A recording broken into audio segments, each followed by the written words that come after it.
Well, hello, this is Peter Combs from Bidamount.com and P.L. Combs Asian Art in Gloucester, Massachusetts. And today is June 29th, 2017. And as I mentioned last week, I was going to take a few minutes and do a video on the two auctions that took place in Paris around the 19th and 20th this current month. One of them was the sale at Tajan's. Those that you aren't familiar with Tajan, you should get to know them. They do terrific sales. They handle a lot of old estates from French families. It's a well-established company, and they get some really interesting things.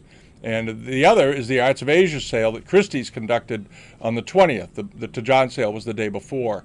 All right, and we're going to go through how both of those sales did. And we're going to start at the Christie sale, which is quite nice. And we're going to start here. This is lot number 15. In this sale, this is an interesting collection. Lots 15 through 43 were the property of the late Henry Mazo. And he was a French banker who died in 1956. He was the head of the Indochine Bank in Peking. He had a beautiful home there. He had another house in the Chinese countryside. And he collected whatever he pleased, and he bought a lot of interesting things. And he wasn't a scholarly collector. He bought what he came across that he liked. And one of them was this. And if you remember, a week or two ago, we did a thing on Ming bronzes, and there was a very similar example in there. It's a wax resist method casting here with the dragons on the top, and then more dragons on the bottom, some nice gilding on it. This one, the one we had seen before had dragon heads on it. This one has Fu Lion head handles on it. And it did really well. It blew the estimate away. It was estimated at $2,000 to $3,000 US, which seemed really low. Brought $30,000, which is about a more accurate number, I think. But a good bronze, really solid bronze. And the next one was this. This was a very very nice 18th century, probably Qianlong charger, cloisonné charger. It was 14 inches in diameter, a big one. And beautifully done, beautiful quality all the way around. Lots of gilt still on the wires. It doesn't look like it was cleaned or polished or messed with in any way. And it had a very unusual back on it. I want you to see the back of this thing. Look at the back. It has that sort of cracked ice pattern with blossoms all over it. No rain mark, but beautiful quality all the way around. And it did fine. It was estimated at $11,000 to $16,000, and it doubled it. It went to $34,000. All right, and then this was the big surprise from this collection. This was a 19th century screen. It was made of zetan wood, and it looks like it had. They didn't say it in the main description, I don't think, but it has bamboo panels, zetan and maybe nanmu, and then these beautifully carved panels all the way across. Blossoming flowers with birds. Very unusual type of screen. And it carried a terribly reasonable estimate, $13,000 to $20,000, which seemed, I don't know what they were thinking. Maybe they just thought, it would get people excited. But it brought $672,000, which is what it was worth. Highly unusual, 19th century, probably early 19th century, Chai-Ching period, maybe early Daoquan, but excellent. And he had a number of very good bronzes. You want to check out the bronzes he had. This was just one of them. I liked it very much. And is a really fine casting. We'll blow it up here for a few seconds, let you get a look at it. Wonderful facial characteristics. It had color eyes. There's some red lacquer on the lips and some black that was used to highlight the beard. And beautiful all the way around. The interior, the Fu Lion's mouth is lacquered, and then there's the blue, probably lapis mixture on the hair. All right, and but it looks very undisturbed. And as we've seen so many times, things that come out of old collections that haven't been on the market for a long time go through the roof. And this was one example. And a lot of this stuff, I don't know if I mentioned it before, were found in trunks in the family home that hadn't been opened since he came back from China in the 1950s. What a fun thing that was, huh? Imagine opening all those. And go look at the lots. There's some great things there. And another item that was in the sale that also came from a good French collection was this Kangxi incense burner table in lacquer. These are very rare, and this was a nice example, and it appeared to be in beautiful condition. No damage, had green and red lacquered over soft red. Nice quality all the way down, roux head legs. And we'd seen a few of these similar examples sell in the last year or so at Christie's and Sotheby's, and they all did really well. So I was kind of surprised by the estimate that they put on this. It was rather conservative at 16 to 28,000, and it brought almost 10 times the high estimate. It went for $230,000 US, which seems to be in line with what it's worth. Just a great thing. And they also had this very attractive bronze. They had said it was Ming, I think, to be a little conservative. And then they said possibly earlier, and it could be. It could be either late Song or Yuan dynasty. But beautiful example. It was around 12 inches tall. Had these very, very elegantly done and finely done, amazingly fine. Low relief archaic symbols all around it. You can see it was casted in quarters. You can see the casting line there. Nice early piece with great surface. Bronzes are always about the surfaces, whether they're disturbed or not. And this bronze seems to be pretty much untouched. And it came, as I said, out of a French collection. And it was estimated at 22 to 33,000, and it brought almost 50. It brought $47,458. But well-deserved. Nice piece. And then for the people that buy porcelain, they had this example. This was a nice ewer, transitional period ewer for the European market. Beautiful quality, very typical decoration there on the neck. And then it had been fitted once it got to Europe, probably the Netherlands or something, with pewter mounts. There was something affixed here at one point. You can see the little drill marks. There was another, some sort of mount there that fell off, evidently. And there's another one, there's a collar down at the foot of the handle. And you can see in the return at the bottom of the handle, it also had some flaking, which is pretty typical of these. A few weeks ago, a ewer not too dissimilar from this turned up on eBay, and it didn't bring what this one brought. This one brought $11,167.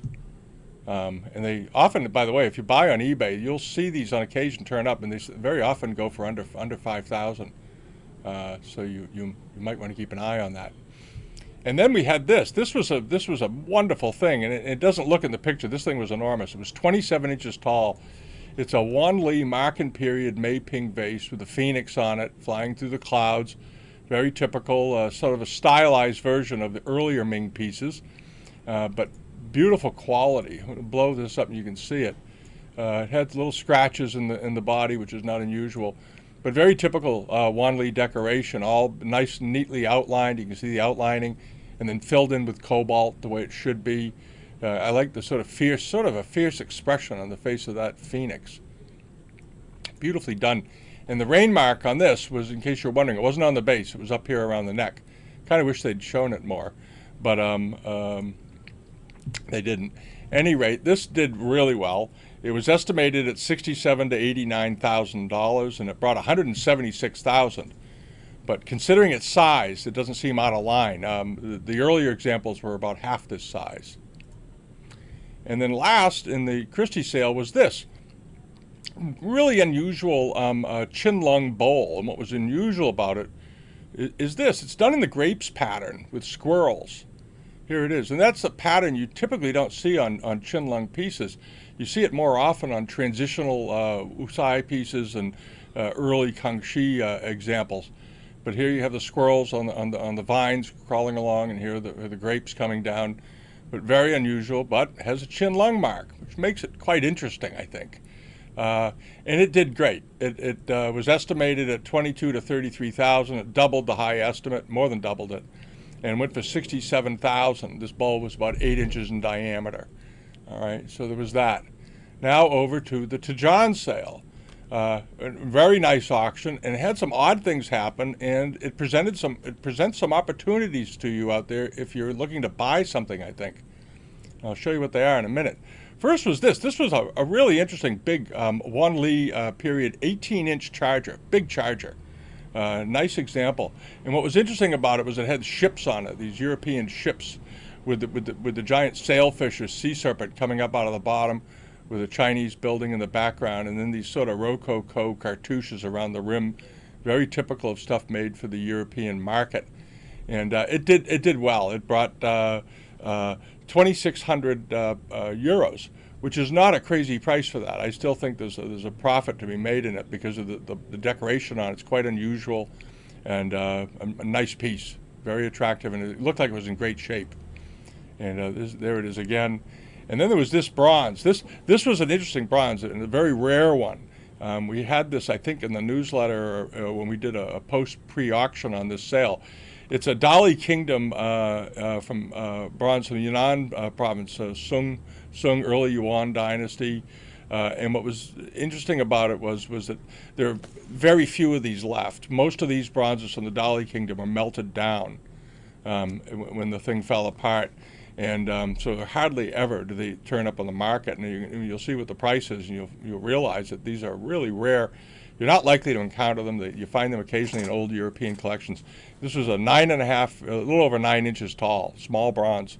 But the price on it it ended up going for 326,000 euros, which is 400 and something thousand dollars. But very, very rare type of bronze.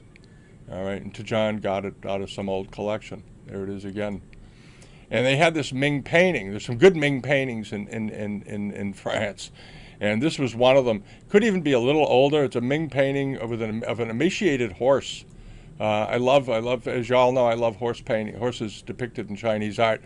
And here he is, this poor old thing with his attendant in a landscape scene with a pine tree. And it has some condition issues, and it doesn't appear to be signed. And but it blew away its estimate by a good bit. It was estimated at 3,000 to 5,000 euros, which seemed pretty modest.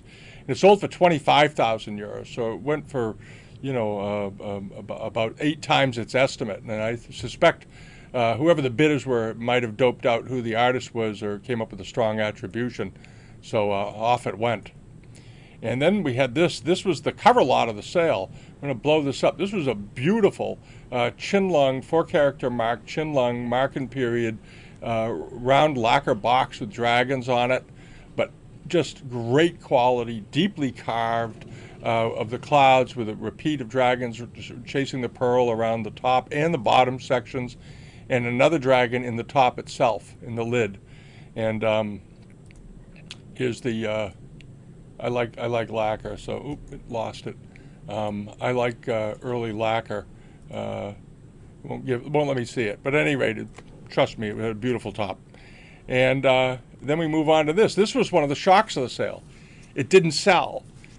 This was a really nice Ming Dynasty, large Ming Dynasty, 15-inch Ming bronze ritual vase with archaic elements on it, with 2 just wonderful